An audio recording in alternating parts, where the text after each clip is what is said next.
Boa noite a todos. Muito obrigado aí pela sua presença. Estamos de volta com a edição 01 2021 do Tech Friday. Já tinha muita gente com saudade, a começar por mim, pelo professor Hélio. Após um longo e tenebroso inverno, o seu Tech Friday, o seu programa de tecnologia, todas as sextas-feiras, depois de já realizarmos mais de 60 edições no ano passado e também começando no ano retrasado, nós estamos aqui hoje com um convidado, como sempre, os nossos convidados são muito bem selecionados, e vamos falar sobre inteligência artificial nesta edição e na edição da próxima sexta-feira, continuando aqui com o nosso convidado, que é um dos experts em inteligência artificial aqui no Brasil. Daqui a pouco vocês vão conhecer. Mas estamos muito felizes de ter você de volta, estamos felizes aqui com a edição 01. E como é a edição 01, eu vou desejar um feliz ano de 2021 a todos vocês e as suas famílias, que só coisas boas venham apesar das restrições desta era aí de pandemia. Como sempre, eu vou passar a palavra para o nosso co-apresentador aqui, o professor Hélio, que vai dar o seu recado inicial, como sempre. Professor Hélio, boa noite. Boa noite, grande mestre Cristóvão, realmente, voltando aí com todo o gás, depois de um longo e tenebroso inverno no hemisfério norte, que aqui no hemisfério sul foi um longo e tenebroso verão com calor do cão, mas enfim, temos novidades. As novidades são as seguintes: o programa Tech Friday, você lembra, quem nos acompanha, ele é um programa interativo. Nós estamos ao vivo no Facebook e você pode interagir pelo Facebook. Mas, se você está assistindo pelo aplicativo da Priority Conteúdos, não é? Ou se você quiser interagir, ou estiver assistindo na sua Smart TV e quiser interagir, você agora pode interagir com a gente pelo Instagram ou pelo Twitter, utilizando essas hashtags que estão aqui na tela. Hashtag Priority Conteúdos e hashtag Tech Friday, tá? Então, essa é a novidade. Você continua podendo interagir pelo Facebook, mas agora você tem essas hashtags aqui, não é? Aqui, deixa eu ver se eu acerto. Aqui, isso aí. Priority Conteúdos e Tech Friday, tá bom? E é isso, vamos introduzir nosso apresentador, porque esse é um tema apaixonante, não é? Que é a inteligência artificial, ela está sendo usada amplamente e de aqui em diante vai ser cada vez mais usada, não é? Mais uma vez, boa noite a todos e vamos em frente.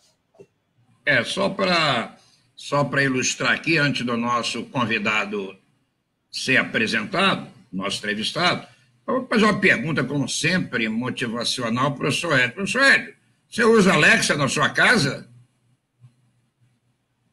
Cara, eu uso e eu estou viciando a minha família toda. Eu dei de presente de Natal para minhas duas irmãs, a Alexa, as duas já se viciaram. A Alexa aqui em casa, ela acende a luz, ela liga a televisão, liga o ar-condicionado. Quando eu dou bom dia, ela me diz qual é o calendário do dia, como é que está a previsão do tempo, enfim. É um aparelhinho muito bacana, muito legal e eu estou gostando muito.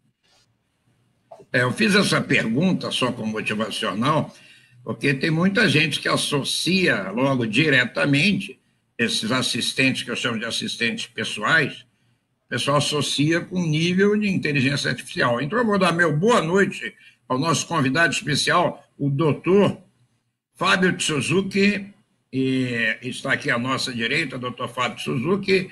Ele, além de ser expert em inteligência artificial, um dos precursores aqui no Brasil, desde o seu retorno da Universidade de Tóquio, quando retornou ao Brasil, ele também é CEO da Mídia Portal. Fábio, boa noite para você, o seu boa noite para a audiência. Boa noite, eu estou bastante contente em estar aqui no primeiro Tech Friday de 2021, né? Eu gosto bastante do professor Cristóvão, do professor Hélio, né, que tem promovido este evento, então é uma honra, eu espero estar com vocês durante essa uma hora, né, daqui por diante, que a gente vai falar sobre inteligência artificial.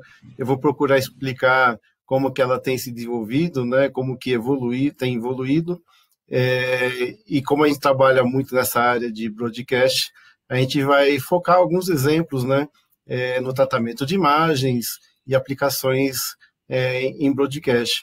Mas eu vou até aproveitar também para falar um pouco do meu background e a gente vai ser interativo o mais possível, né? Até o professor Ed já explicou como vocês podem estar se comunicando conosco. Espero que seja algo bastante enriquecedor para todos. Eu que agradeço a sua presença, já sabendo aí a audiência, né? Eu, mais uma vez, vou repetir, o meu nome é Cristóvão, mas a maioria já nos conhece. Eu sou diretor técnico da Unisat, fui colega durante muitos anos aí do Dr. Fábio Suzuki lá na Sociedade Brasileira de Engenharia e Televisão. Nos encontramos vários anos em vários eventos nacionais e internacionais, seja em Las Vegas, seja em São Paulo, seja em outros locais. É um entusiasta da tecnologia como nós. O professor Edio, idem, não menos entusiasta. E eu vou começar com uma pergunta para você. Quem é Fábio de Suzuki? Quem é Fábio de Suzuki e como é que o Fábio de Suzuki chegou até aqui? Às vezes é uma pergunta bastante fácil, mas a gente pensa aí como responder de forma curta, né? Porque senão a gente vai tomar toda essa hora só para explicar tudo isso, né? Que é uma longa trajetória, né? Eu sei que eu sempre fui entusiasta de fazer desenvolvimento de software. Eu gosto muito de fazer programação, então desde que eu me vejo por gente, eu posso dizer assim que isso começou com meu pai, né? Que ele trabalhava no Centro Tecnológico de Hidráulica. E ele me levava lá para desenvolver software, desenvolver alguns pequenos programas, né? Ainda em BASIC, isso praticamente uns 40 anos atrás. Eram computadores gigantes, né? Que ocupavam uma sala inteira. E aí você seu pai foi de qual centro? Da onde que seu pai era? Qual centro? É Centro Tecnológico de Hidráulica. É uma área de pesquisa que fica dentro da Universidade de São Paulo, que estuda fluidodinâmica, né? Bacias hidrográficas, toda essa questão relacionada com a... Dentro da USP, exatamente. Ah, tá bom. Exatamente. Continua. Isso, então desde essa época meu pai incentivou, né, a contactar com software, eu sempre gostei, e aí os primeiros computadores pessoais eu comecei desenvolvendo software no estágio, ainda na escola politécnica, né, e aí eu fiz engenharia eletrônica, aí quando eu me formei, vários colegas foram para o mercado de trabalho, mas eu ainda não tinha tanta certeza do que fazer, então eu acabei entrando na área acadêmica, né? Então eu fiz um mestrado, eu diria que o meu mestrado foi junto com o que hoje é o departamento de mecatrônica da Poli, né? Aí terminando o mestrado, eu consegui uma bolsa de estudo para fazer o doutorado lá no Japão, e aí embarquei para lá e morei no Japão durante 8 anos. Né? Nesse período eu consegui fazer o doutorado na área de mecatrônica, né? Inclusive foi onde eu estudei mais essa questão de machine learning, de programação de robôs, que a gente vai até expor bastante. E aí quando eu me formei, eu resolvi trabalhar, né? Eu não quis seguir a carreira acadêmica, apesar de que meu pai incentivava muito, né? Ele queria que eu fosse professor de universidade, mas eu pensava assim, acho que é interessante eu ter mais experiência em ensinar com mais, eu diria, conhecimento, né? Porque eu acho que a experiência ela é muito importante. Então, eu fui trabalhar lá no Japão, numa empresa que desenvolvia software também, porque eu gostava muito, na área de CAD. Inclusive, eu vou expor um pouco mais sobre esse assunto. Então, hoje, eu acho que, se eu for definir quem é o Fábio, né? Realmente é uma pessoa muito curiosa, né? Eu tenho realmente uma grande curiosidade, gosto de estudar muito, e eu diria que um dos meus maiores objetivos hoje é realmente ensinar as pessoas, né, boa parte do que eu sei, e ajudar as pessoas a trilhar esse caminho que eu trilhei de uma forma mais rápida e elas poderem dar o melhor de si. Que, no fundo, eu acho que isso é o grande prazer de todos, né? Agora eu vou contar a verdade porque que você não quis ser professor. Você pensou assim, o Cristóvão dá aula há muito tempo, né? Meu amigo é professor. Eu não quero ser pobre igual o Cristóvão, não. Aí você fugiu da parte de docência, eu sei disso. Tá? Agora, e quando você retornou ao Brasil, você abriu o Mídia Portal depois de quanto tempo? Esse retorno para o Brasil ele foi relativamente complicado, né? Eu acabei voltando por uma questão mais familiar, né? Que eu tenho um filho e que hoje ele mora no Japão, né? Aí eu acabei resolvendo continuar morando no Brasil. Eu vejo que morar no Brasil tem algumas, eu diria, vantagens comparado com a vida no Japão, aproveitando para falar sobre esse assunto. Você é otimista, hein? As vantagens são, eu diria que a gente tem uma fartura de comida, de alimentos aqui, que o Japão não tem, né? É um país muito pequeno, ele depende praticamente do mundo externo para poder prover alimentação, apesar de que eles são altamente produtivos, né? Um acre japonês produz muito mais arroz que qualquer outro lugar do mundo, né? Mas aqui a gente tem uma variedade, fartura muito interessante. O espaço aqui no Brasil ele é muito mais amplo, então a gente tem muito mais espaço para poder viver. Lá no Japão realmente não tem muito espaço, só para ter uma ideia, né? A população do Japão é quase a mesma que a população do Brasil, só que numa área que é o estado de São Paulo. Acontece que o Japão tem muitas montanhas, tem muitas áreas que não são habitáveis, então realmente a área habitável é muito menor do que a área disponível. Então realmente é muito apertado viver no Japão, né? Então, eu colocaria essas grandes vantagens. Como é que foi o Mídia Portal? O Mídia Portal é uma questão de oportunidade, né? Que quando eu cheguei aqui no Brasil, eu até passei um ano bastante complicado, que foi quando o dólar mudou de $1 estava R$1 naquela época, né? E aí passou para $1 passou para R$2, né? Então, eu lembro que eu não tinha juntado muito dinheiro, e eu usava cartão de crédito internacional, então de repente todas as suas dívidas dobram, né? E nessa época eu lembro que muitas empresas elas seguraram, né? Entrou em crise. Então só depois de um ano eu, por uma indicação de um colega de turma, né, eu entrei numa empresa que estava desenvolvendo um software, na época era inovador, né? Que era um software para ajudar a gestão de vídeos. Isso foi mais ou menos em 1999 e 2000, né? Foi praticamente 20 anos atrás, mais de 20 anos atrás. E esse software foi desenvolvido em parceria com a BBC, com a CNN e outras grandes empresas de mídia, né? Esse estava sendo desenvolvido pela Informix. O que acontece é que a Informix realmente era uma empresa visionária e a gente fez um trabalho, eu diria, evangelizador aqui no Brasil, né? E esse trabalho que aconteceu, esse trabalho deu frutos, né? A gente conseguiu vários contratos, mas a Informix como empresa, ela teve uma trajetória bastante conturbada, porque ela acabou sendo vendida para a IBM, porque ela era muito boa em banco de dados, e essa divisão que trabalhava na gestão de mídia foi desativada. E aí, como a gente fez alguns projetos aqui no Brasil, né? E as empresas precisavam de sistema para gerenciar as mídias, né, que antigamente eram em feeds e estavam passando para arquivos. Então, houve um grande investimento para que a gente nacionalizasse o sistema. E aí essa nacionalização, eu diria que durou de 2002 a mais ou menos 2006, 2007, né? E aí em 2008 eu acabei fundando a Mídia Portal, focado justamente nesse segmento de gestão de conteúdos audiovisuais em formato digital. Poxa, me conta uma coisa, olha, pessoal, que ele disse, chegou no Brasil depois de 8 anos de Japão, e já PhD, eu entendi ele dizer que na época ele ficou desempregado quase. Que isso? É sério? Exatamente. Eu fiquei um ano sem... Que isso? Porque o cara tem o título de doutor PhD, eu acho que o dono da empresa pensa assim, esse cara vai tomar minha vaga, só pode ser. Esse cara veio aqui para quê? Vai tomar minha vaga, aí tem que fazer um downgrade no currículo, né? Não acontece? Era uma coisa bem curiosa, né? Assim, até acabei procurando emprego para dar aula, trabalhei dando aula também naquele período, e se percebia que muita gente falava, olha, eu tenho o trabalho para fazer, mas ninguém queria pagar, porque o pessoal estava com medo de investir. Então, esse que era o problema, né? Que era uma incerteza em relação aos rumos da economia, né? O problema eterno, né? Que nunca muda, nunca muda. Ô, Fábio, antes de começar aí pelo primeiro slide, eu tenho perguntar ao professor Edio.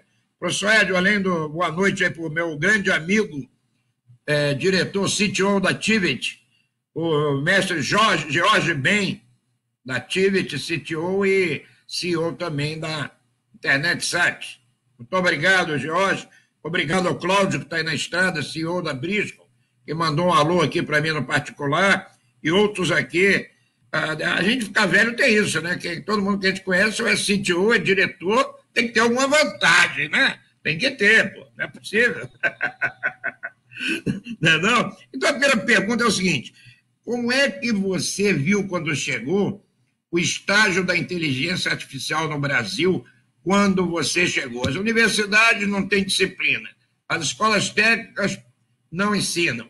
Eu digo porque eu e Ed pegamos a parte satélite, também era a mesma coisa, nas escolas e nas universidades, até hoje é a mesma coisa. Eu digo que é áudio, eu sou engenheiro eletrônico, igual você, e passo por esse problema. Quando você voltou, você olha assim, meu Deus, o que é inteligência artificial nesse país?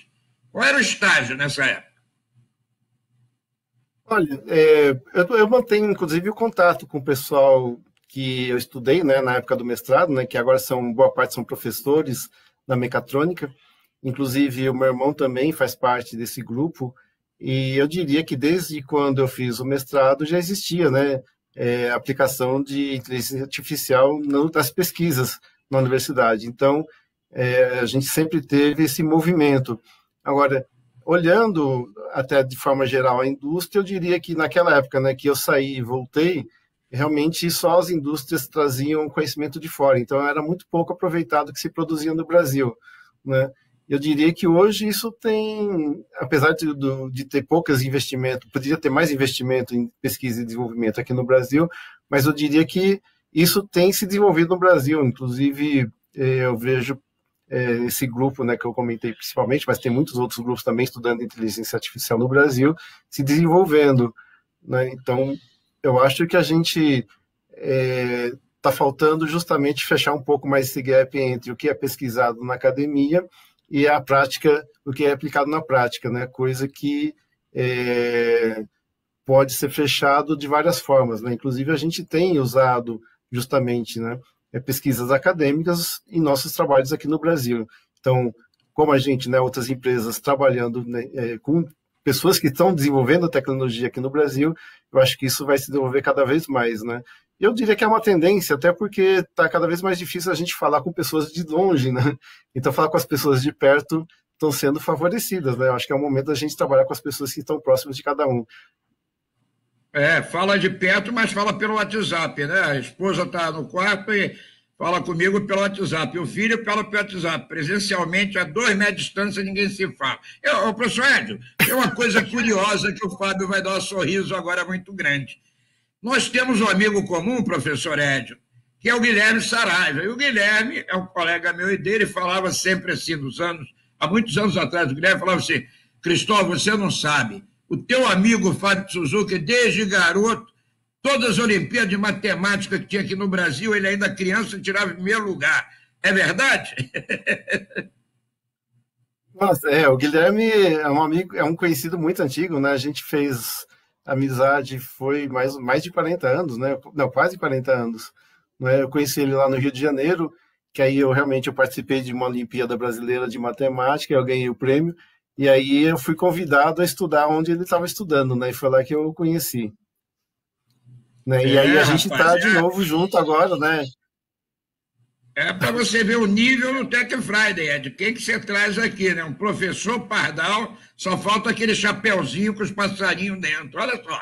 Né? Mas vamos lá, vamos botar o primeiro slide para você contar aí um pouquinho para o pessoal o que é inteligência artificial. Vamos começar a conceituar. Posso botar o primeiro slide? Por favor. Aqui eu estou querendo explicar um pouco. Vamos lá. Essa ideia de ter máquinas trabalhando como humanos é muito antiga, né? Então, começou com os autômatos, né? Acho que tem até aqui, eu coloquei 2 autômatos japoneses, né? Que eles fazem desenhos, né? E tem muitos autômatos desenvolvidos na Europa também, né? Que são muito famosos, que eles estão programados para fazer desenhos como se fossem humanos. Então, essa ideia de ter máquinas parecendo homens é muito antiga, mas eles não pensavam, né? Eles só mexiam de forma mecânica.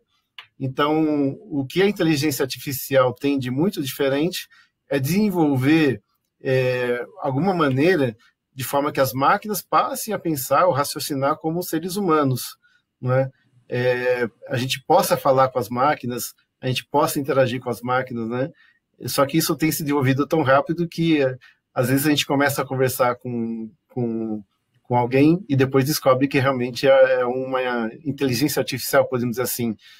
Já tem inteligência artificial fazendo call center, né, atendendo, orientando, né, alunos numa escola a fazer matrícula, orientando pessoas para fazer uma compra de algum assunto, né, coisas que antigamente eram programadas através de URAs, que você ia digitando o número no botão, agora você pode falar, eu quero fazer uma compra.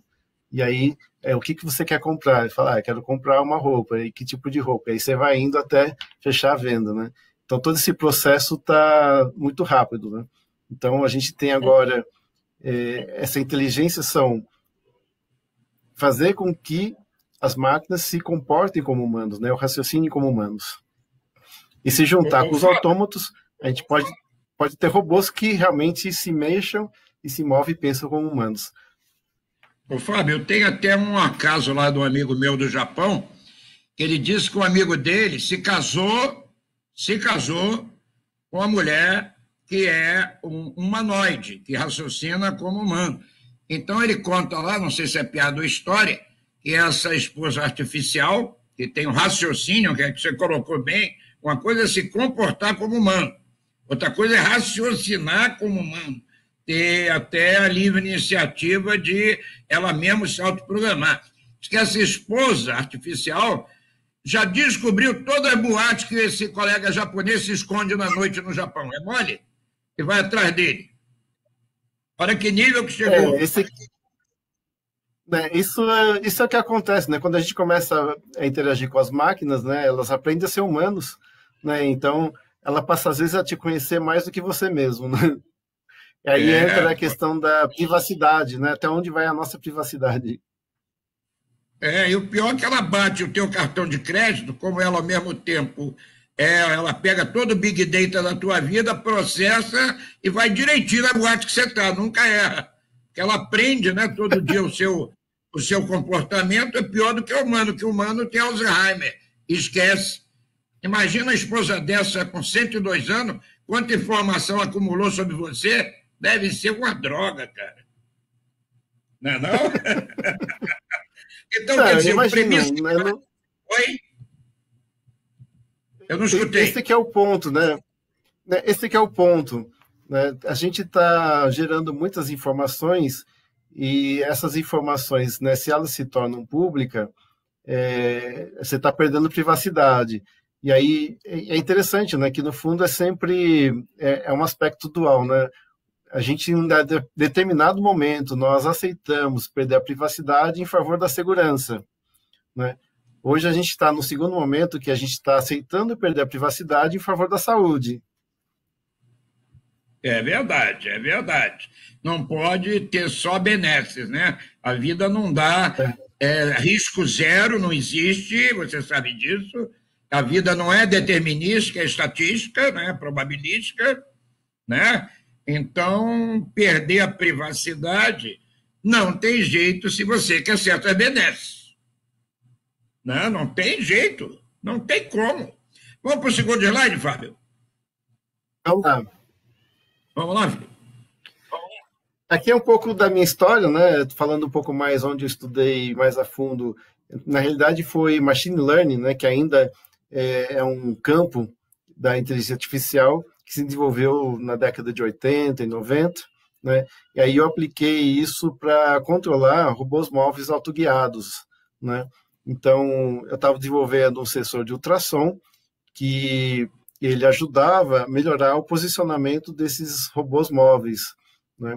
Então, eu fiz todo o projeto do sensor de ultrassom e o pessoal lá do laboratório, né, que está aqui no Sasaki, onde eu fiz o meu doutorado, ajudou a fazer o projeto do robô e a gente programava, né, as trajetórias. Só que conforme o robô vai se movendo, a gente sabe mais ou menos, se ele anda um pouquinho, ele deve estar na posição atual mais um certo distância que ele andou. Mas conforme ele vai andando, esse erro, né, de onde ele está aumenta. Então, com os sensores ultrassônicos, a gente consegue fechar melhor esse posicionamento e aí você tem uma posição, digamos, mais próxima da real, né?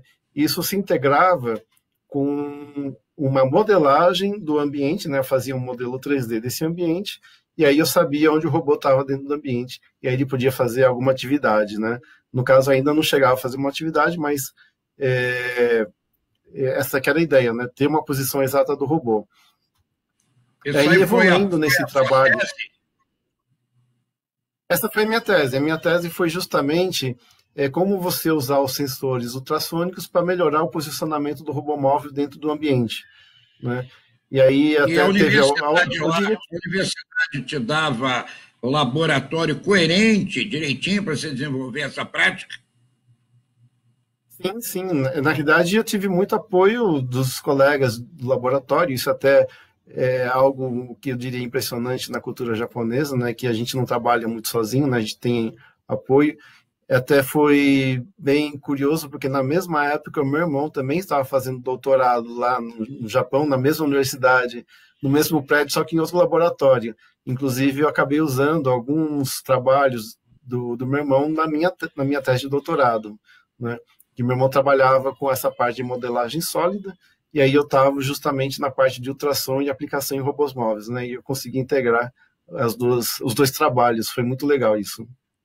Olha, coitada da tua mãe, que pega 3 caras com QI ultra gênio, devia sofrer na mão do seu pai, na sua mão e do teu irmão. Tá doido, tá doido. Vem cá, me dá só um tempinho aqui, Fábio. Me dá só um tempinho, porque eu perdi um pouco o timing com o professor Edio. Desculpa, professor Edio. Eu vou passar para o professor Edio, primeiro para ele dar uns avisos de sempre, e depois ele vai botar aí na tela o que é que o Eudade, que é o CEO lá da Link, não, esqueci o nome da firma do Eudade, né?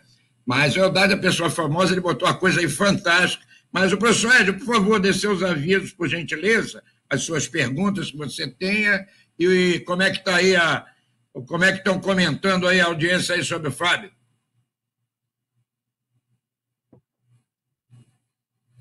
O seu microfone está desabilitado, professor Edio. Seu microfone eu não escuto. Agora sim. Voltando. Falando que tem bastante gente assistindo aqui, comentando, né? Falando que o tema é muito bom. O Eudade está dizendo, ele é da True Live. Tá, mas o Eudade não está aqui não, hein? Não, ele mandou no meu particular. Desculpa, Eudade. É que você é tão famoso, tem tantas empresas que eu esqueço a maioria delas. É True Live. Isso. Fala para ele comentar aqui no Facebook, que aí o Felipe consegue botar na tela. Não é? Mas agora a gente também tem uma outra maneira de você interagir com a gente. Você pode interagir com a gente pelo Twitter e pelo Instagram, utilizando as hashtags, hashtag Priority Conteúdos, hashtag Tech Friday, que são essas aqui. Tá? Então, você, utilizando essas hashtags, você pode interagir com a gente no Instagram e no Twitter. E no Facebook, você pode simplesmente ir lá no programa, no chat, e fazer a sua pergunta. Tá? Nós recebemos aqui vários boa noites, né? O Juvenal, o Jorge Ben, Alcione Alves, Ricardo Alves, o nosso grande presidente Carlos Bittencourt, né? Jaime Tavares, tem uma porção de gente aqui assistindo. Tá? E está todo mundo elogiando o tema, dizendo que é muito legal, e realmente é um tema apaixonante, e é o futuro, né? Quer dizer, é o presente, na verdade, e que para o futuro só vai fazer crescer. A gente vai ver aí através do programa, com os slides, que essa é a nossa realidade. Aqui o Jorge Ben, que é CTO da Activity e é CEO da InternetSat, está dizendo que conheceu o Fábio na Record com a solução fora do normal. Né? Grande abraço, Fábio. O Eudade disse, eu não sei se está aí, ô Felipe. O Eudade Eutelberg disse que pelo menos a esposa do meu amigo, que é robô, lá do Japão, é robô não, ela é humanoide, é uma mulher, pensa melhor que o marido.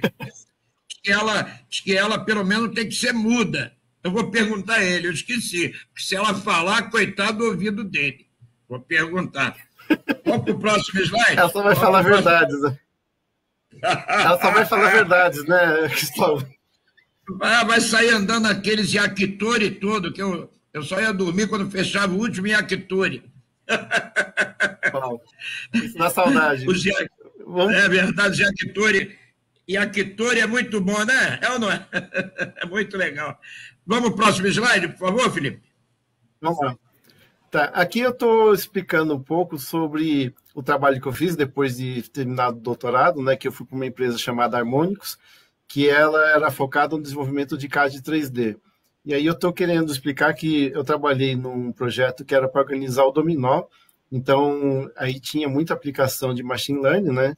A gente pegava o dominó, colocava ele numa pilha, assim, então ficava todo desarrumado. Aí tinha um laser 3D, tirava uma foto dessa pilha e a gente sabia qual que era o dominó que estava mais no alto, né? Não adiantava pegar os dominós lá embaixo, se eu pegasse ia desmanchar a pilha de novo. Então, eu buscava o dominó que estava mais em cima, aí com um braço mecânico, eu conseguia posicionar, pegar o dominó, e aí ele pegava e colocava do lado, né? E aí fazia o próximo, pegava o próximo dominó, pegava então, o segundo dominó e ia pegando do lado. E aí a gente tinha uma pilha arrumada, né? Esse projeto, eu diria que ele foi muito inovador, né, porque ele integra essa parte de fotografia 3D, integra um braço mecânico de 6 graus de liberdade, o sistema de CAD, né, e toda a inteligência para poder fazer esse processamento, né? A gente demonstrou isso em algumas feiras, e aí teve várias aplicações que a gente via, somente da parte de imagem 3D, mas todas elas passavam por modelagem, depois tinha uma análise inteligente dessa imagem, né? Então, esse aqui é um trabalho que mostra, né, como os sistemas de CAD se integram, né, com machine learning muito bem nessa década de 80 e 90, né? Eu estou querendo citar aqui um caso bastante curioso, né, que para mim chamou muita atenção, que um software que foi desenvolvido na Harmônicos, né? Na época, isso faz mais de 20 anos, né? Então, ele custou mais de $1 milhão, né? Só que era um software que só uma pessoa ia usar. Aí a gente pensa, né, pô, realmente vale a pena desenvolver um software só para uma pessoa usar? Então, aqui, para que servia esse software? Esse software, ele foi desenvolvido por uma empresa que fabrica garrafas de vidro, né? O que acontece é que para você fazer um modelo de uma garrafa, normalmente demora 3 meses, né? Que aí você tem que modelar a garrafa e testar e mostrar que ela funciona, né? E aí, quando sai uma concorrência para você fabricar garrafas, se você só mostra um modelo, você só tem uma chance. Se você mostra 3 modelos, você tem 3 chances, né? O que acontece é que com esse software, você consegue fazer todo o modelo, todo o processo muito mais rápido. Então, em 3 meses, você consegue fazer 3 modelos, né? Então, você faz 3 vezes mais. O que acontece é que o maior licitador, né, de garrafas, no caso lá do Japão, são as fábricas de cerveja, né, que eles têm que fabricar cerveja e colocar nas garrafas. Então, tinha uma empresa chamada Yamamura Garasu, acho que era Yamamura Garasu mesmo, né, e ela encomendou esse software, e a partir do momento que ela teve esse software na mão, ela ganhou todas as concorrências, porque as outras empresas não tinham tempo de fazer outros modelos, eles sempre chegavam com 3 modelos, e aí a chance deles levarem a licitação, né, que aí são licitações bilionárias, né, porque é para muitas garrafas de cerveja. Então, e aí mostra, né, que o software está muito nesse caminho de automatizar e sistematizar as coisas. É isso que eu quis mostrar. Em outro caso, aí já um pouco fora, né, que mostra um pouco do uso do CAD na área de produção de conteúdo audiovisual, né, que foi a história do Lasseter, né, o John Lasseter, que trabalhava na Disney, ainda como estagiário, e aí ele viu os primeiros computadores uns 30, 40 anos atrás, e ele falou, tá mostrando aqui, né, da Pixar, né, ele participa dessa produção, né? O Buzz Lightyear. E vai te apoiar melhor. O John Lasseter, ele teve a ideia de usar o computador para projetar os filmes, né, fazer os quadrinhos também. Aí ele fez uma produção, parece que demorou uns 5 anos para fazer a primeira produção dele. Aí ele chamou lá o responsável da Disney, que era um parente, acho que era um neto do Walt Disney, né? E aí o neto dele olhou e falou, para que eu vou usar o computador, né? Aí ele explicou todo o processo, ele não gostou. Aí o que acontece é que ele demitiu o John Lasseter. Só que é interessante que alguns males vêm para o bem, né? O John Lasseter saiu, aí por um acaso, né, que ele se encontrou com o Steve Jobs justamente quando ele estava montando a Pixar, e aí o John Lasseter passou a ser uma personalidade, uma pessoa muito importante em todo esse desenvolvimento, né? de aplicar a computação, sistemas computacionais para desenvolver todos esses filmes, né? Então, você percebe que o ideal dele, desde o começo, nunca foi abandonado, né? Ele conseguiu, e aí todo ano a Pixar conseguia lançar um sucesso de vendas, né? E aí, com o crescimento da Pixar, ele voltou, né, inclusive como sócio da Disney, né? O que é impressionante, né? Ele demitiu o cara que tinha demitido ele? Ele demitiu o cara que tinha demitido ele ou não? Eu acho que não demitiu, né? Virou sócio, né? Ou ficou, talvez tenha ficado sócio majoritário, né? Porque todo o processo de produção audiovisual passou a ser realmente baseado em computador. E isso é um caminho sem volta hoje, né? Tanto é que a gente vê efeitos. Teve uma época que a gente via tantos efeitos especiais que ficava muito maçante, mas hoje já está mais equilibrado, né? Só que cada vez mais a gente vê a participação de computadores nessas produções, né? Até a gente vai ver alguns exemplos mais para frente. Você me desculpa acelerar, que o programa passa muito rápido. Eu vou pedir, Felipe, para botar o próximo slide, que já estamos 7h36. Isso.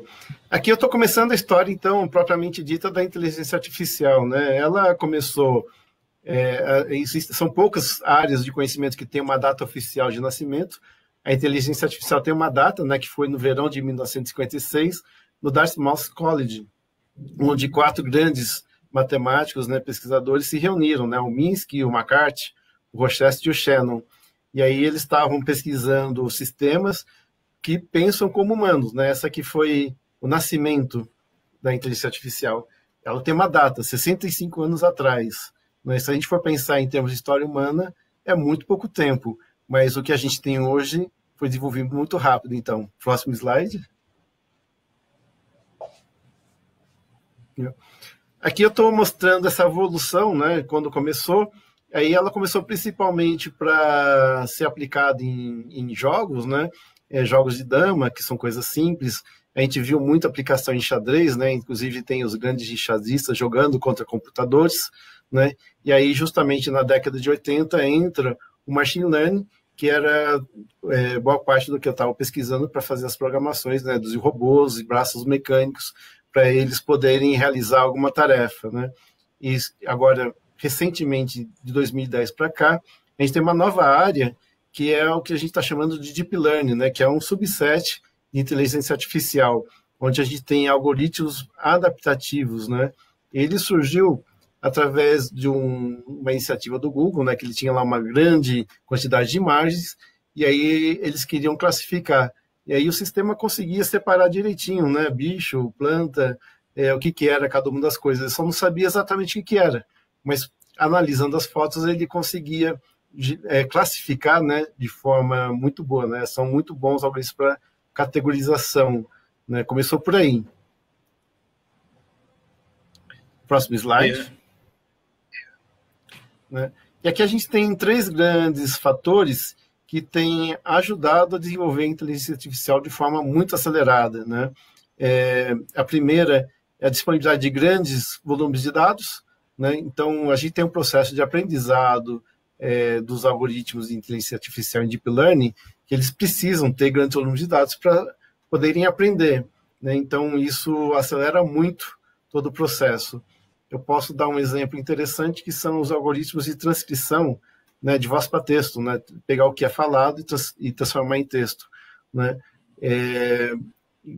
Tem vários algoritmos desenvolvidos, eu posso citar aqui, 20 anos atrás eu tinha acesso a alguns algoritmos, mas eles eram muito caros, né? Enquanto todo esse desenvolvimento que eu estou explicando agora, né, que é ter muitos dados, essas novas técnicas de Deep Learning, né, e ter processamento de GPU, que a gente vai citar aqui também, fez com que todos esses algoritmos pudessem ser desenvolvidos aceleradamente, né?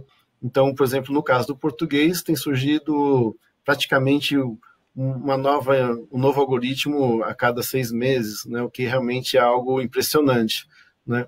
E aí, pensando na acuidade, né, da transcrição, eu diria que aquelas empresas que têm acesso a maiores volumes de dados têm conseguido resultados melhores, né?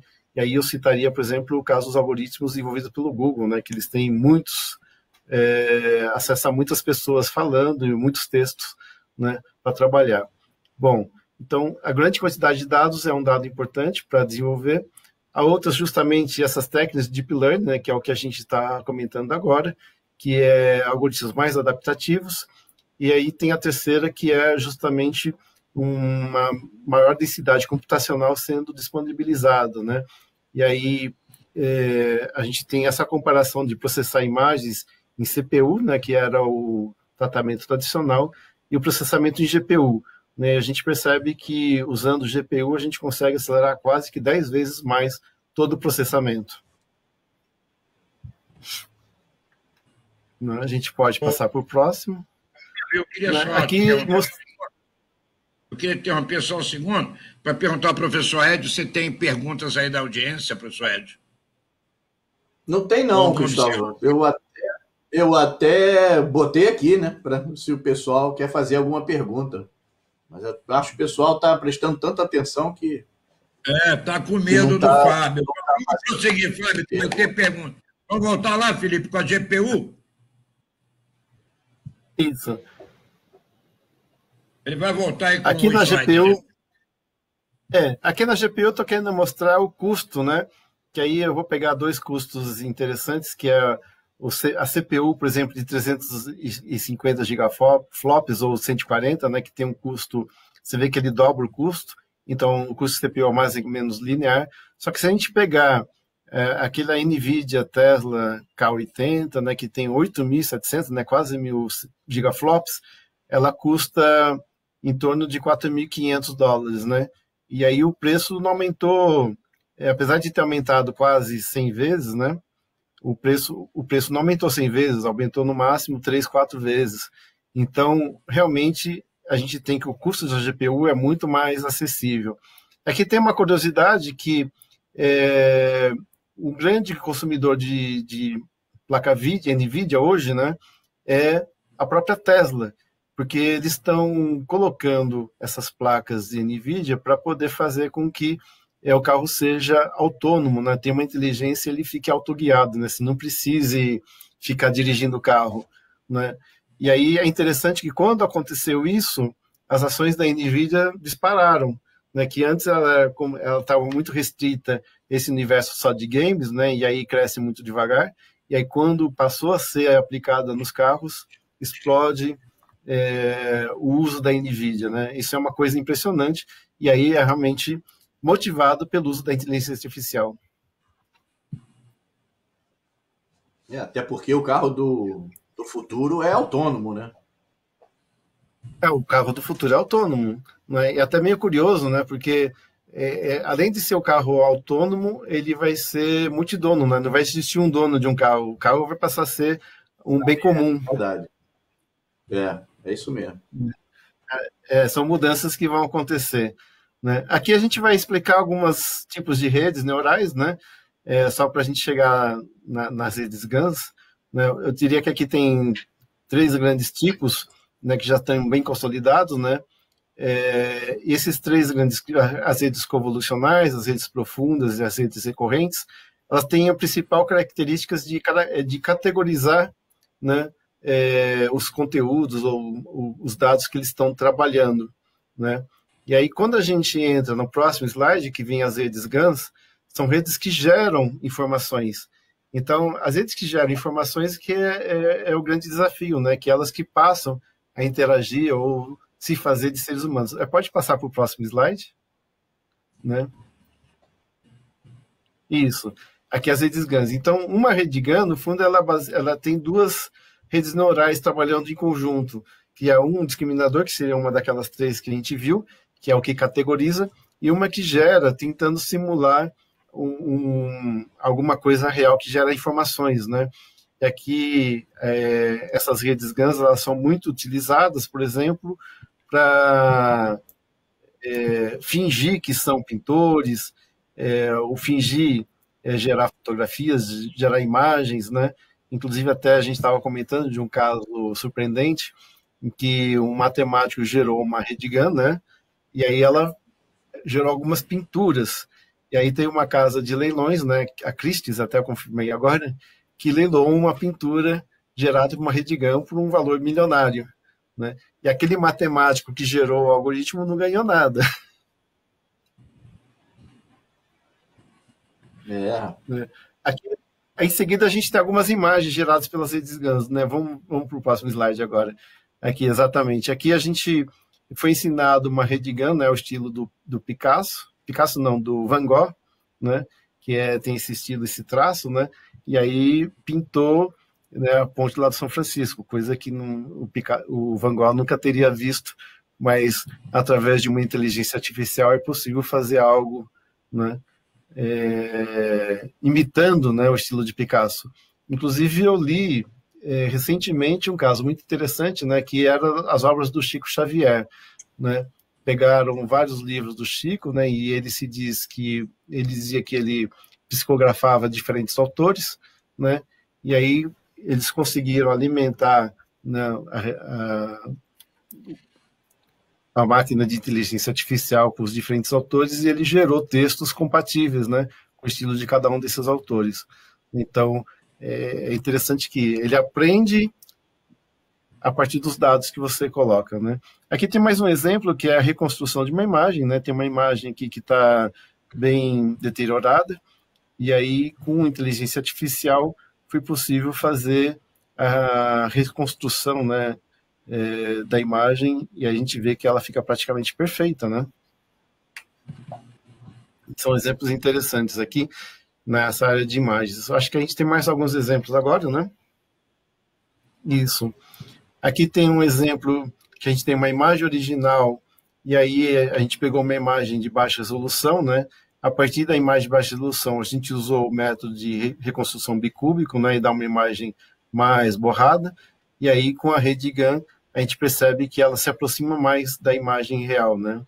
Então, a gente pode pegar imagens tipo SD ou VHS e trazer para uma qualidade melhor, né? Isso é bastante interessante nessa área de televisão que a gente tem trabalhado.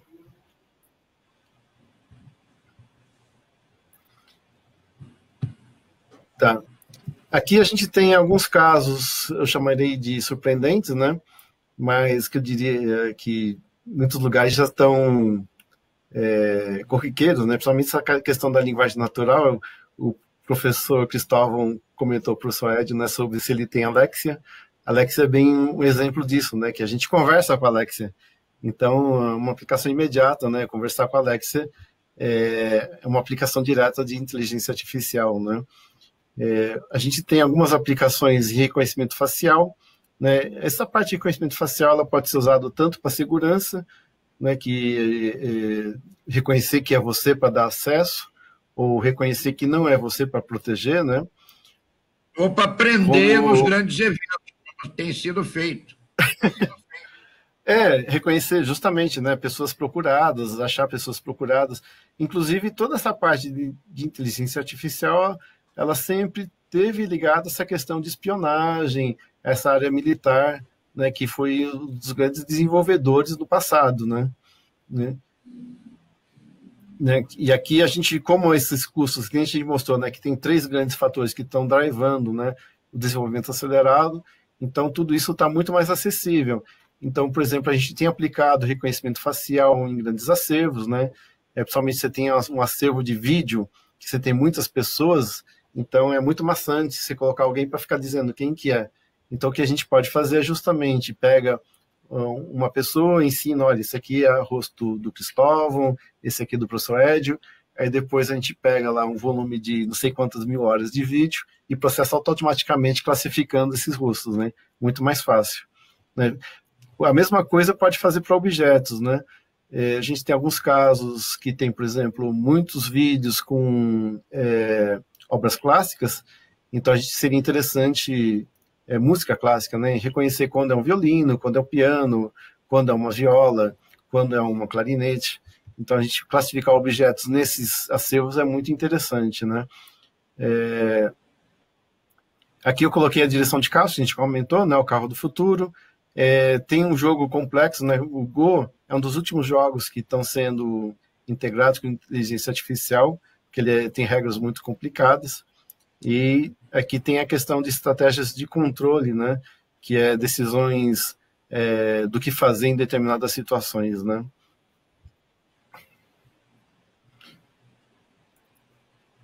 Excelente, excelente. Porque o Tesla é um exemplo bem, bem moderno. O Tesla é um dos melhores exemplos, né? E o próprio Elon Musk, né? Eu diria que ele é um grande desenvolvedor de inteligência artificial, porque o Elon Musk tem uma outra empresa, né, que é a Neuralink, que ela está desenvolvendo implantes, né, corporais para fazer essa integração homem-máquina, inclusive a nível, eu diria até cerebral, né, você estimulando o cérebro de determinadas forma para que você tenha uma interação muito mais integrada com as máquinas, né? Ainda não dá para entender o que será, mas a gente pode pelo menos imaginar o que a gente vê nos vídeos, né? É quase essa visão do que a gente vê nesses vídeos, tipo Matrix. Fábio, teve uma divulgação muito sobre o que a Neuralink está implantando macaco no cérebro para jogar videogame com os adolescentes, né? Está sendo muito divulgado nesse mês pesadamente. Não sei se você chegou a ver esse... Eu vi essa matéria. Isso é algo surpreendente, né? Se a gente consegue pegar e fazer um implante e programar um macaco para fazer e jogar um game, sendo que ele nunca fez isso, no fundo a gente está abrindo a mente, imaginando tipo assim, eu quero virar um expert em karatê. Aí, de repente, você faz o download de todos os movimentos e katas do karatê. Aí você está fazendo os movimentos como se você tivesse treinado a vida inteira. Ou programar honestos, né? Aí eu acho que é mais complicado. Vamos lá para o próximo slide, que a gente tem 9 minutos. Uhum. A gente está viajando aqui, mas parece que está sendo o caminho, né? Fábio. Ok, aqui a gente tem algumas aplicações em broadcast, né, mais diretas. Eu coloquei monitorar redes sociais, que seria tipo a gente capturar, né, o interesse da audiência e cruzar com o conteúdo que a gente vai veicular, né?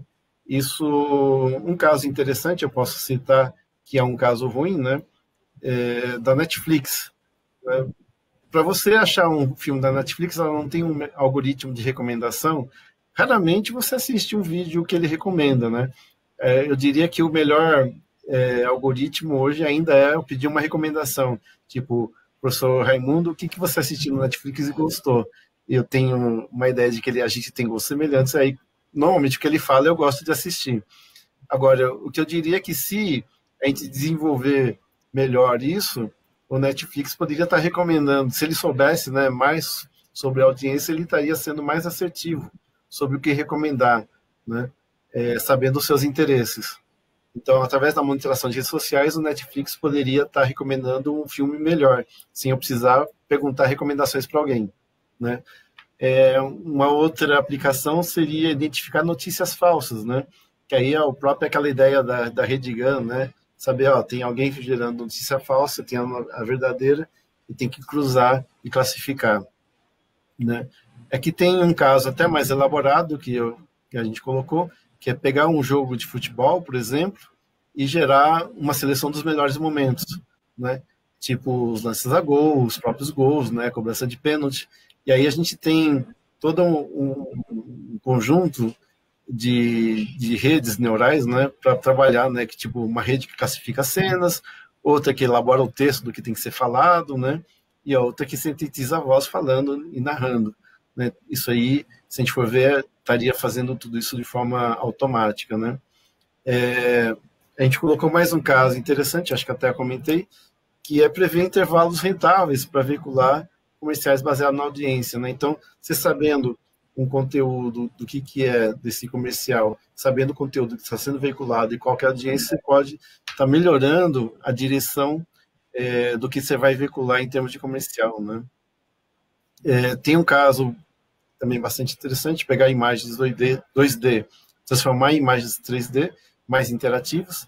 Até a gente tem trabalhado nesse sentido, né, trabalhando com imagens de futebol, né, que são imagens 2D, e se a gente conseguir, a partir dessas imagens 2D, gerar 3D, poderia fazer com que as pessoas interajam com os lances, né? Então, essa é uma ideia bem interessante, né, de aplicação desse algoritmo, né? Um caso que aqui é reconstrução de imagem, né, estimar um próximo frame de um vídeo, por exemplo, e aí criar uma sequência, né? E eu coloquei também avaliação de dicção de repórteres, por exemplo. A gente já sabe que se o repórter tem uma dicção muito boa, então ele vai ter uma transcrição muito boa. Então, se a transcrição começa a cair, a gente sabe que pode ser melhorado, né? Então, isso aqui é até uma aplicação dos algoritmos que já estão disponíveis, né? Ô, Fábio? Sim. Temos algumas perguntas, mas eu queria lembrar a todos, né, Cristóvão? O professor Cristóvão falou no início do programa que esse programa a gente vai ter a parte 2 na sexta-feira que vem. Então, como a gente está mais ou menos em cima da hora, eu vou selecionar uma pergunta, mas as outras a gente pode, de repente, falar mais no programa da sexta que vem. Né? Bom, eu vou citar aqui algumas perguntas e, de novo, né, a gente responde a maioria delas na sexta-feira que vem. Mas o Botino fez 2 perguntas. Qual a diferença entre Machine Learning e Deep Learning? Isso a gente pode falar depois, né? As citações... Ai, meu Deus. Aplicações práticas em câmeras. Você falou algumas aplicações, eu também estava pensando aqui em algumas, que eu também vou perguntar, mas talvez seja melhor falar na sexta-feira que vem. A Maria Helena Crespo perguntou qual é o futuro da IA.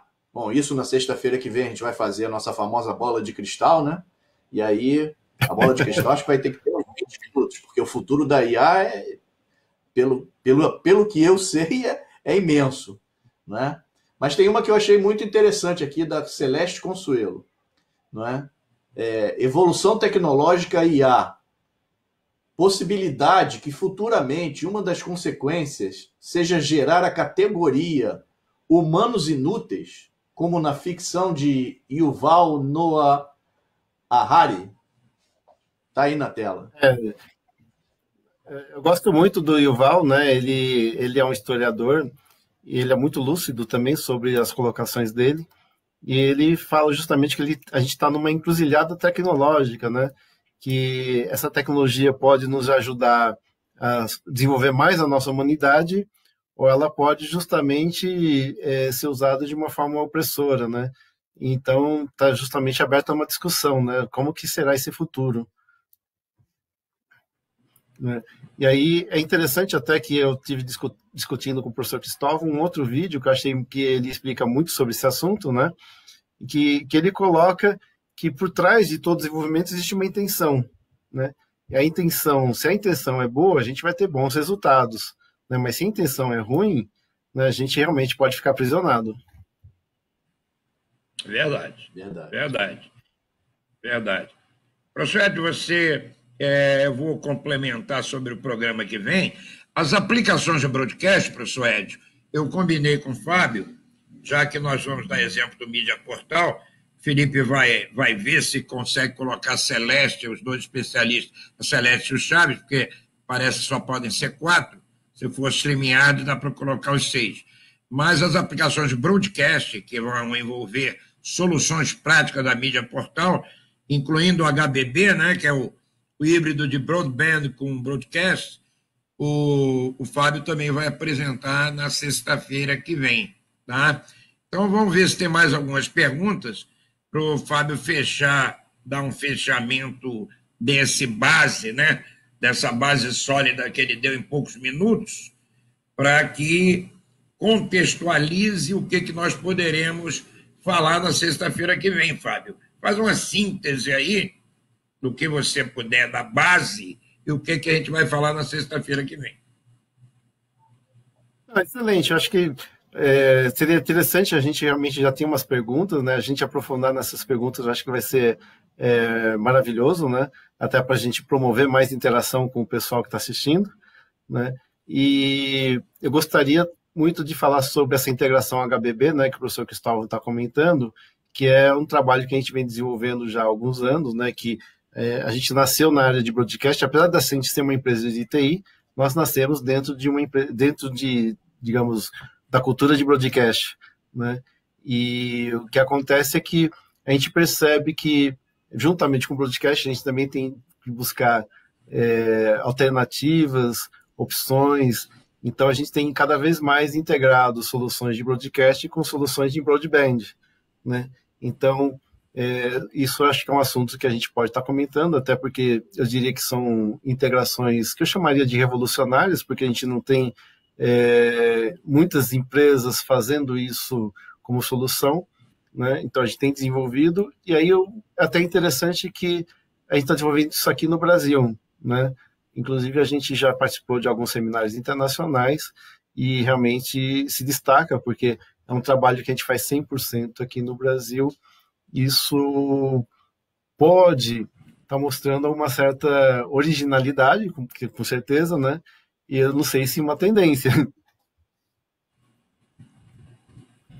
Eu acho que é uma tendência e que pode ser discutida, né? Eu acho que a gente tem muita coisa aí para conversar. Eu vou pedir o professor Edio as observações finais dele, o que ele achou vamos dizer assim, dessa nossa contextualização inicial, que é só assim uma inserção bem light, para que todos compreendam o momento da inteligência artificial. Então, vou pedir para o professor Edio dar a visão dele, por favor.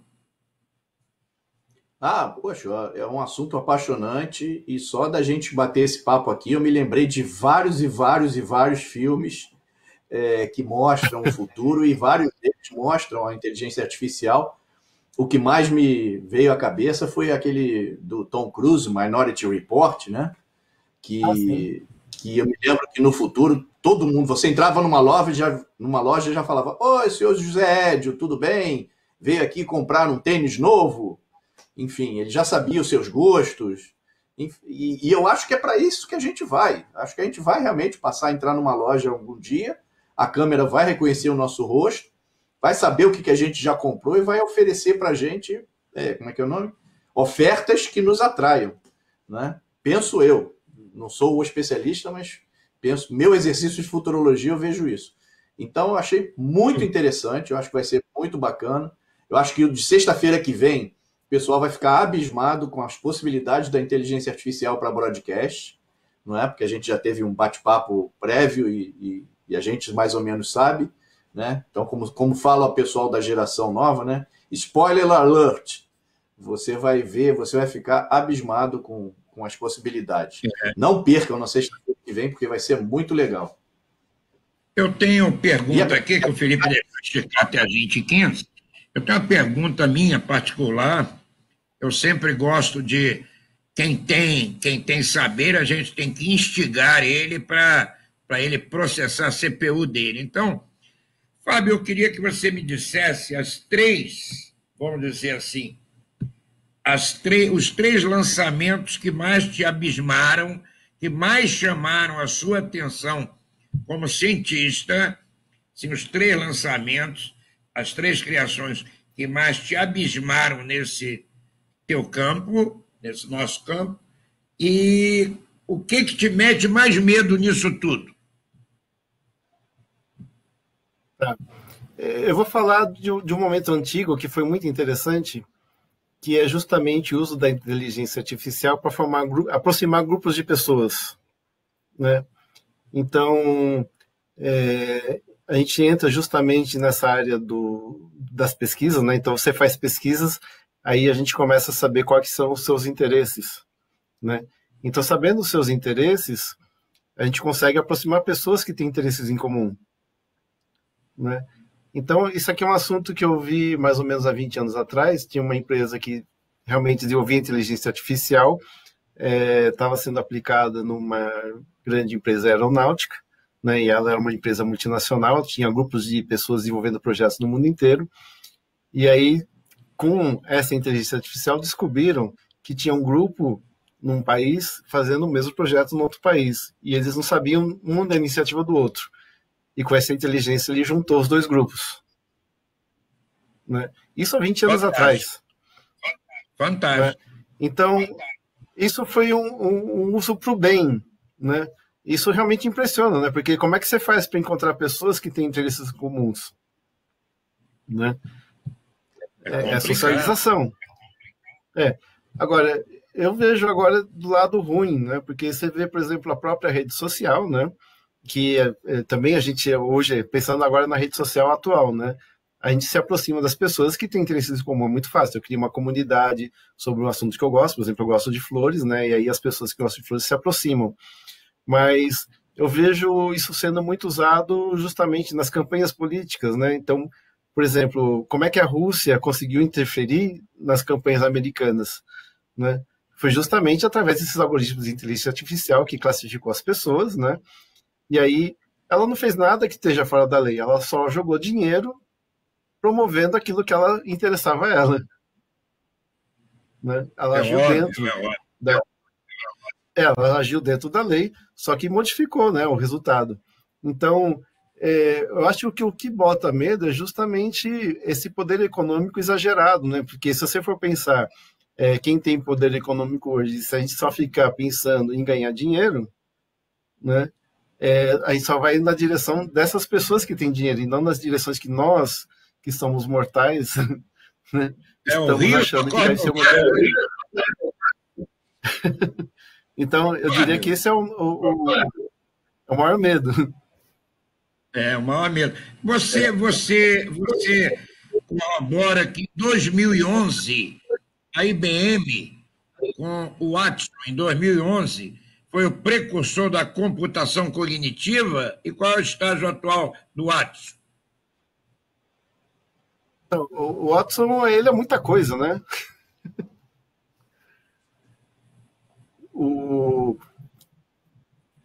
Ele foi o precursor mesmo. Computação cognitiva, eu preciso estudar um pouco mais sobre isso, professor Raimundo, professor Cristóvão. Computação cognitiva. Mas eu sei que o Watson, foi o Watson que ele trabalhou, eles trabalharam, né, que tem muita coisa de inteligência artificial ligada ao Watson. O Watson, no fundo, é um nome para representar muita coisa, né? Então, o que eu vi que me impressionou o uso do Watson foi que ele é capaz de fazer peças de advocacia, de direito, né, petições, fazer consultas muito rápido. Então, acho que até saiu uma notícia falando que se você pegar um advogado e fazer uma petição, às vezes vai demorar lá 2, 3 dias. E o Watson, com a inteligência artificial, ele consegue consultar várias obras e fazer uma petição em alguns minutos, né? Então, realmente impressiona. Então, o Reinaldo Renato é um colega nosso que é engenheiro eletrônico e é também advogado. Ele está despedido pelo Watson. Não é verdade? Abre o olho, Reinaldo. Isso eu diria que vai ser um problema que a gente vai ter que enfrentar, né? Que a gente está comentando que a inteligência artificial, como ela está se desenvolvendo muito, ela está tomando o trabalho dos humanos, né? Em vários aspectos. E aí a gente tem justamente essa questão, né? A gente vai deixar isso acontecer dessa forma? Como é que vai ser esse futuro, né? E aí o próprio Yuval faz esse questionamento, né? Que a gente está nessa encruzilhada de decidir como usar as coisas e por onde que a gente vai trilhar, né? É complicado. Porque eu falei do Watson, não é só porque um colega meu falou aqui, não. Foi porque nós fomos dar alguns cursos que o Bradesco, que adotou o Watson desde cedo, o Bradesco contratou a Unisat, nos contratou para uma série de cursos, né? Que eles fazem um rotation lá dentro. Então, pega a pessoa que é gente de banco, bota para telecom. Aí ele fala: Cristóvão, vocês estão contratados, mas com uma condição. Vocês estudam um pouquinho o Watson, porque eu quero que vocês, que são engenheiros, deem uma noção para quem não é engenheiro, para não pensar que o Watson é um bruxo. Entendeu? Então, todo o sistema do Bradesco, todo o sistema, no máximo que eles podem até hoje, evolui para, vamos dizer assim, eu até brinquei lá com ele, falei: cuidado que um dia vai ter um funcionário e um cachorro, não vai ter mais ser humano. Cachorro, o funcionário para dar comida ao cachorro, né? E o cachorro para não deixar o funcionário mexer em nada no banco. Deixar mexer em nada. Então, vamos dizer, seria o pavor do humano, né? ser substituído totalmente o software comandando o hardware, né? Inclusive se autoconsertando, né? Que nem a gente vê aí na ficção, né? Não é verdade? Exatamente, né? Aliás, é interessante, né? Falando em filmes, eu lembro de um filme que eu vi agora, que é Oblivion, que aí é até pior, né? É uma raça alienígena que cria robôs e subverte os humanos.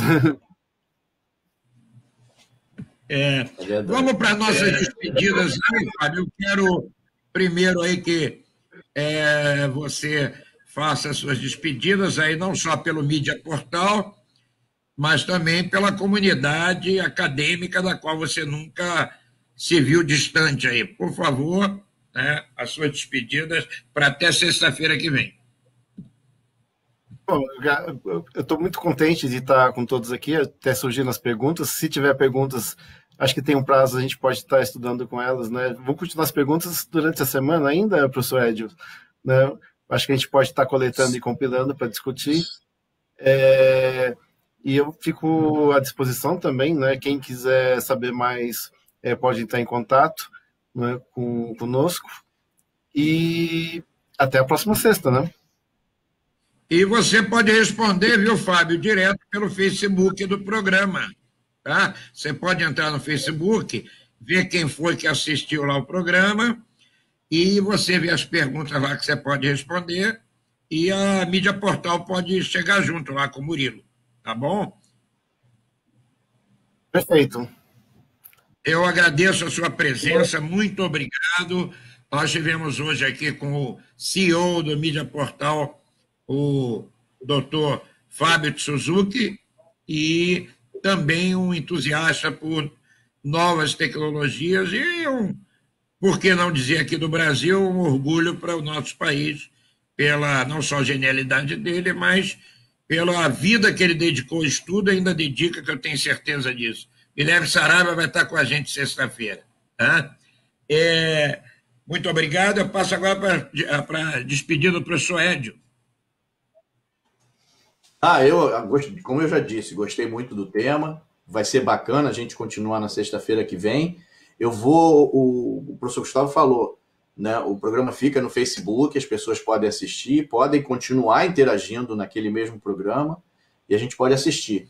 Antes de terminar o programa, eu vou colocar aqui um episódio daquela série Black Mirror, que sempre fala sobre temas do futuro, que fala sobre a inteligência artificial. Se chama White Christmas, não é? Não me lembro da tradução em inglês, a minha irmã me passou assim, e é muito, muito interessante abordando esse tema da inteligência artificial, né? Em especial para essas assistentes virtuais tipo Alexa. Tá? Então é muito bacana. Eu vou deixar aqui no Facebook também, e já estou ansioso para o programa da sexta-feira que vem. Muito obrigado aí pela sua presença, doutor Fábio. Muito obrigado a todo mundo que participou e interagiu com a gente aqui pelo Facebook. E devolvo ao professor Cristóvão para as despedidas finais. Muito obrigado, professor Edio. Obrigado, doutor Fábio Suzuki. Eu quero agradecer a você que ficou conosco até esse horário e convido todos vocês para a próxima sexta-feira, que vai ser a parte 2, com o Fábio Suzuki aqui nos brindando com a parte prática e com as soluções do Mídia Portal. E aí nós vamos contar com a Celeste, com Chaves, pelo menos se o Felipe não conseguir jogar na mesma tela, eu tenho certeza que eles vão colaborar por texto, de alguma maneira a gente vai encontrar, e nos encontramos na próxima sexta-feira. Eu quero deixar aqui um desejo de todos nós de um excelente final de sexta-feira e um ótimo final de semana para todos vocês. Muito obrigado e até sexta. Obrigado, Felipe. Já ia esquecendo o Felipe. Muito obrigado, Felipe. Até sexta. Obrigado.